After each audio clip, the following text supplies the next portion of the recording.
ಏನು ಬೆಳೆಯಕ್ಕಾಗಲ್ಲ ಬರಡು ಭೂಮಿ ಅಂತ. ಇಲ್ಲಿ ನನ್ನ ಎದುರುಗಡೆ ರೈತರು ಶ್ರೀನಿವಾಸ ರೆಡ್ಡಿ ರೈತರಿದ್ದಾರೆ, ಶಿಲ್ಪಾ ಅವರಿದ್ದಾರೆ, ಭಾರತಿ ಅವರು, ಶಾಂತಮ್ಮ, ಇವರೆಲ್ಲ ಇಲ್ಲೋರೆ ಲೋಕಲ್ ಅವರು. ಈ ಜಮೀನವರು ಇವರು ಅವ್ರು ಹೇಳಿದ್ರು ಜಮೀನವ್ರು ಎಲ್ಲ ಕೊಟ್ಬಿಟ್ಟಿದ್ದಾರೆ, ಬೇರೆಯವ್ರು ಯಾರೋ ಬಂದು ಸ್ಟ್ರೈಕ್ ಮಾಡ್ತಾ ಇದಾರೆ ಅಂತ. ನೋಡಿ ಜಮೀನವರು ಇಲ್ಲೇ ಇದ್ದಾರೆ ನೋಡಿ, ಒಳ್ಳೆ ಸಪೋರ್ಟ, ಸುಮಾರು ಒಂದು 30 ವರ್ಷದ ಮೇಲೆ ಆಗಿರ್ಬೇಕು ಸಪೋರ್ಟ. ಪಕ್ಕದಲ್ಲಿ ಗ್ರೀನ್ ಹೌಸ್ ಮಾಡಿದ್ವಿ, ಪಾಲಿ ಹೌಸ್ ಇದೆ, ತೆಂಗಿನ ಮರ ಇದೆ, ಇದೆಲ್ಲ ನಮ್ ಕಣ್ಣಿಗೆ ಕಾಣುವಂತ ಗ್ರೀನರಿ. ಇದು ಈ ಗ್ರೀನರಿಯನ್ನ ಇವತ್ತು ಸರ್ಕಾರ, ಅದರಲ್ಲೂ ಡಿ.ಕೆ. ಶಿವಕುಮಾರ್ ಅವರ ಕಾಂಗ್ರೆಸ್ ಸರ್ಕಾರ ಬಲವಂತವಾಗಿ ಜಮೀನ್ ಕೀಳ್ತಾ ಇರೋ ಬಗ್ಗೆ ನಮ್ಮ ರಾಜ್ಯದ ಅಧ್ಯಕ್ಷರು, ನಮ್ಮ ವಿರೋಧ ಪಕ್ಷದ ನಾಯಕರು ನಾರಾಯಣ ಸ್ವಾಮಿ ಅವರು, ನಮ್ಮ ಡಾಕ್ಟರು, ನಮ್ಮ ಲೋಕಸಭಾ ಸದಸ್ಯರು ಮಂಜುನಾಥ್ ಅವರು, ನಮ್ಮ ರವಿಕುಮಾರ್ ಅವರು, ನಾವೆಲ್ಲ ಪೂರ್ತಿ ಟೀಮ್ ಬಂದಿರುವಂತದ್ದು. ಇಲ್ಲಿ ಆಗ್ತಾ ಇರುವಂತ ಅನ್ಯಾಯವನ್ನ ಪ್ರಪಂಚಕ್ಕೆ ತಿಳಿಸುವಂತ ಕೆಲಸವನ್ನ ಮಾಡ್ತಾ ಇದ್ದೀವಿ. ರಾಜ್ಯದ ಜನತೆ ಗೊತ್ತಾಗಿದೆ. ಯಾಕಂದ್ರೆ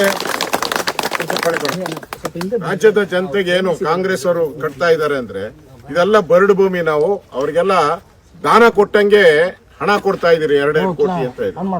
ಇದು ದಾನ ಅಲ್ಲ, ಶಾಪ ಅದು. ಅದರಿಂದ ನಾವು ಇಲ್ಲೇ ರೈತರಿದ್ದಾರೆ. ಏನು ರೆಡ್ಡಿ ಅವರೇ, ಜಮೀನು ಇದೇನು ಬರಡು ಭೂಮಿನ?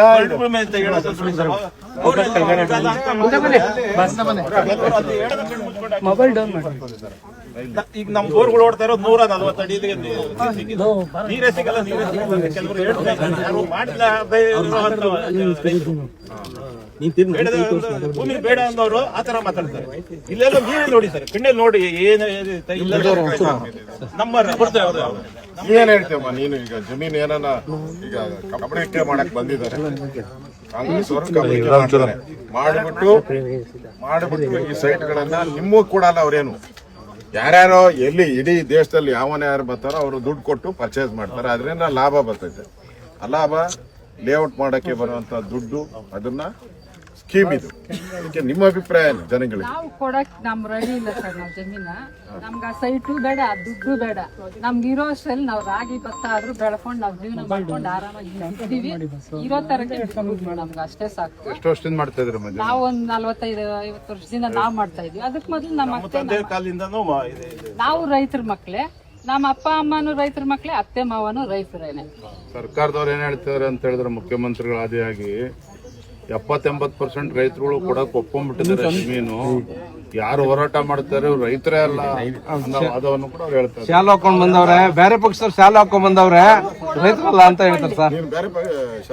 ಬೇರೆ ಊರವ್ರ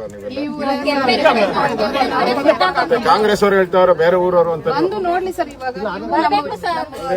ಸರ್. ಬಾಯಿ ಬಿಟ್ರೆ ಸುಳ್ಳು. ನಮ್ದು ಎಷ್ಟು ಎಕರೆ ಇದೆ ಇಲ್ಲಿ ತೋಟ? 15 ಎಕರೆ ಇದೆ.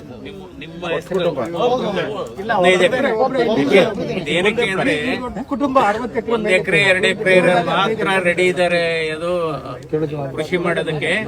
10-15 ಎಕರೆ ಇರೋರು ಕೊಡೋದಕ್ಕೆ ರೆಡಿ ಇದಾರೆ ಅಂತ ಒಂದು ವಾದ ನಡೀತಾ ಇದೆ. ಇನ್ನು ಊರ್ ಪಕ್ಕ ಕೆಂಪೈಪಳ್ಳಿ ಸೇರಿರೋದು 4 ಎಕರೆ ಇದೆ. 15 ಎಕರೆನೂ ನೀವು ಮಾಡ್ತಾ ಇದ್ದೀರಿ, ಕೃಷಿ ಮಾಡ್ತಿದ್ದೀರಿ. ಒಳ್ಳೆ ಪ್ಲಾಟ್. ಇಲ್ಲಿ ನಿಮ್ ಮುಂದಕ್ಕೆ ಹೋದ್ರೆ ಅಡಿಕೆ ಇದೆ, ರೇಷ್ಮೆ ಇದೆ. ಇಲ್ಲಿ ಸ್ವಲ್ಪ ಮುಂದೆ ನಿಮ್ಮ ಅಕ್ಕಪಕ್ಕದ ಜಮೀನವರ ಅಭಿಪ್ರಾಯ ಏನು? ಬೇಡ, ಅಕ್ವೈರ್ ಆಗೋದ್ ಬೇಡ. ಇದು ಬರಡು ಭೂಮಿ ಅಲ್ಲ, ಇದು ನೀರಾವರಿ ಭೂಮಿನೇ. ಬರಡು ಭೂಮಿ ಅಂತ ಜನಗಳು ಕಾಣಿಸ್ತಾ ಇಲ್ವಾ? ಎಲ್ಲೋ ನಿಂತ್ಕೊಂಡು ಬರಡು ಭೂಮಿ, ಕೊಚ್ಚೆ ನೀರು. ಅದೇ ಕೊಚ್ಚೆ ನೀರಿಂದ ಎಷ್ಟೋ ಜನ ಬದುಕ್ತಾ ಇದಾರೆ. ನಮ್ಗೆ ಯಾವ್ದೇ ರೀತಿ ಯಾವ ಕ್ಯಾನ್ಸರ್ ಆತರ ಏನು ಬಂದಿಲ್ಲ. ಸುಮ್ನೆ ಸುದ್ದಿಗಳನ್ನೆಲ್ಲ ಹಬ್ಸ್ತಾ ಇದಾರೆ. ನಾವು ಸುಮಾರು 20-30 ವರ್ಷದಿಂದ ಹಸು ಸಾಗಾಣಿಕೆ ಎಲ್ಲ ಮಾಡ್ತಾ ಇದೀವಿ. ನಾವು ಅದರಿಂದ ತಿಂತಾ ಇದೀವಿ. ನಾವು ಭೂಮಿ ತಾಯಿನ ಯಾವತ್ತೂ ಬಿಟ್ಕೊಡಕ್ ನಾವು ರೆಡಿ ಇಲ್ಲ ಸರ್. ನಮ್ ಭೂಮಿ ನಮ್ಗೆ ಬೇಕು ಸರ್, ದಯವಿಟ್ಟು ನಾವು ಕೇಳ್ಕೊತಾ ಇದೀವಿ. ನಮ್ ಭೂಮಿ ನಮ್ಗೆ ಕೊಡ್ಸ್ಕೊಡಿ. ನಿಮ್ದು ಎಷ್ಟು ಎಕರೆ ಇದೆ? ಅಂದ್ರೆ 1 ವರ್ಷಕ್ಕೆ 6 ಲಕ್ಷ ನಿಂತ್ಕೊಳ್ರಿ. ಹಿಂದೆ ಏರಿಯಾದಲ್ಲಿ ಈ ಹಳ್ಳಿದು ದಿನ 1400ರಿಂದ 1500 ವರ್ಷಕ್ಕೆ. ಇಲ್ಲ ಇತ್ತು ನೋಡೋಣ, 5,40,000 ಲೀಟರ್ ಹಾಲು ಒಂದು ವರ್ಷಕ್ಕೆ. ಇದು 2 ಕೋಟಿ 1 ವರ್ಷದ ಹಾಲು. ಚಿಕ್ಕಹಳ್ಳಿ 5,40,000. 1,000 1,200 ಲೀಟರ್ ದಿನ ಉತ್ಪಾದನೆ ಆಗುವ ಸಣ್ಣ ಇದು. ಇನ್ನು 2,000-3,000 ಉತ್ಪಾದನೆ ಆಗುವಂತ ಹಾಲು ಉತ್ಪಾದಕ ಸಹಕಾರ ಸಂಘಗಳು ಈ ಏರಿಯಾದಲ್ಲಿ 23 ಸಂಘಗಳಿದಾವತ್ತಲ್ಲ. 23-24 ಸಂಘಗಳಿದೆ. ಇದೇ ಅವರೇಜ್ ಇಷ್ಟೇ ಬರುತ್ತೆ ಇಲ್ಲ, ಒಂದ್ರಲ್ಲಿ ಜಾಸ್ತಿ ಇದೆ, ಒಂದ್ರಲ್ಲಿ 3,000 ಇದೆ ಅಣ್ಣ. ತಾಲೂಕಲ್ಲಿ 23 ಸಂಘ ಇದೆ. ಭೂ ಸ್ವಾಧೀನ ಆಗ್ತಾ ಇರೋದು ವ್ಯಾಪ್ತಿ ಕನ್ವರ್ಟ್ ಆಗ್ತಾ ಇಲ್ಲ. 23-24 ಆವರೇಜ್ ಪಂಚಕಾನಹಳ್ಳಿ ಬೈರಮಳೆ ಗ್ರಾಮ ಪಂಚಾಯತಿ 30ರಿಂದ 40 ಕೋಟಿ ಮಾಡ್ಕೊಳ್ಳಿ. ಇವ್ರು ಯಾರು ಭೂಮಿನೇ ಇಲ್ಲ, ಯಾರು ಇರೋರ ಹತ್ರ ಏನೋ ಮಾತಾಡ್ತಾರೆ. 10 ಗುಂಟೆ 1/2 ಎಕರೆ ಗುತ್ತಿಗೆ ಮಾಡ್ಕೊಂಡು ನಿಮ್ಮ ಅಭಿಪ್ರಾಯ ಏನಪ್ಪ? ನಮ್ಗೆ ಈ ಭೂ ಸ್ವಾಧೀನ ಹಾಕೋದು ನಮ್ಗೆ ಇಷ್ಟನೇ ಇಲ್ಲ. ಈ ಭೂ ಸ್ವಾಧೀನ ಹಾಕೋದು ನಮ್ಗೆ ಇಷ್ಟ ಇಲ್ಲ. ನಮ್ಗೆ ಎಲ್ಲ ಇಡೀ ಊರಲ್ಲಿ 95% ಯಾರಿಗೂ ಇಷ್ಟ ಇಲ್ಲ. ಯಾರೋ ಕೆಲವರು 3 ಮಂದಿ 2 ಮಂದಿ ಅವ್ರು ಸುಮ್ನೆ ಏನೇನೋ ಬೋಗಸ್ ಹಂಗ ಹೋಗ್ತದೆ, ಒಂದೇ ಸಲ ದುಡ್ಡು ಕೊಡ್ತಾರೆ, ಈ ತರ ಎಲ್ಲ ಏನೇನೋ ಸುಳ್ಳು ಹೇಳಿ ಅವ್ರೆಂತವ್ರು ಅಂದ್ರೆ 10 ಎಕರೆ 15 ಎಕರೆ ಇರುವಂತವ್ರು. ನಮ್ಮ ಹತ್ರ ಇರೋದೆಲ್ಲ 1 ಎಕರೆ ಇಂಥವ್ರೆ ತುಂಬಾ ಜಾಸ್ತಿ ಇದೆ. 1 ಎಕರೆ 2 ಎಕರೆ ಇರುವಂತ ರೈತರು ಎಷ್ಟು ಜನ ಇದ್ದಾರೆ?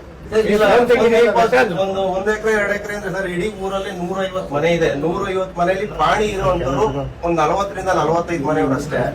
ಉಳಿದವರೆಲ್ಲ ಬೇರೆ ಕೂಲಿ ಮಾಡಿ ಅಥವಾ ರೇಷ್ಮೆ ಒಂದು ಮಾಡ್ಕೊಂಡು ಹೈನುಗಾರಿಕೆ ಮಾಡ್ಕೊಂಡು ಜೀವನ ಮಾಡ್ಕೊಂಡು ರೇಷ್ಮೆ 35 ಕೋಟಿ ಟರ್ನ್ ಓವರ್ ಸಮಸ್ಯೆ. ಸರ್ಕಾರಕ್ಕೆ ಏನ್ ಹೇಳ್ತೀರಾ? ಸರ್, ಸರ್ಕಾರಕ್ಕೆ ದಯವಿಟ್ಟು ಕೈ ಮುಗಿದು ಕೇಳ್ಕೊತೀವಿ. ಡಿ ಕೆ ಶಿವಕುಮಾರ್ ಸಾಹೇಬ್ರಿಗೆ ಈ ಭೂ ಸ್ವಾಧೀನ ದಯವಿಟ್ಟು ಕೈ ಬಿಟ್ಬಿಡಿ. ನಮ್ಮ ಪಾಡಿಗೆ ನಾವು ಜೀವನ ಮಾಡ್ಕೊಂಡಿರಕ್ಕೆ ನಮ್ಗೆ ಅವಕಾಶ ಮಾಡ್ಕೊಡಿ. ನಿಮ್ಗೆ ದೇವರು ಒಳ್ಳೇದ್ ಮಾಡ್ತಾನೆ, ಇನ್ನೂ ಉನ್ನತ ಹುದ್ದೆಗೆ ಹೋಗೋ ಅವಕಾಶನೂ ಸಿಗ್ಲಿ ನಿಮ್ಗೆ. ದಯವಿಟ್ಟು ಇದನ್ನ ಇಲ್ಲಿಗೆ ಕೈ ಬಿಟ್ಬಿಡಿ ಅಂತ ನಾನು ಹೇಳಕ್ ಇಷ್ಟಪಡ್ತೀನಿ. ನಾವು ಬಿಜೆಪಿ ಹೆಚ್ಚಿನ ವಿಡಿಯೋಗಳಿಗೆ ಪ್ರತಿಧ್ವನಿ ಯೂಟ್ಯೂಬ್ ಚಾನೆಲ್ ಸಬ್ಸ್ಕ್ರೈಬ್ ಮಾಡಿ, ಬೆಲ್ ಐಕಾನ್ ಕ್ಲಿಕ್ ಮಾಡಿ.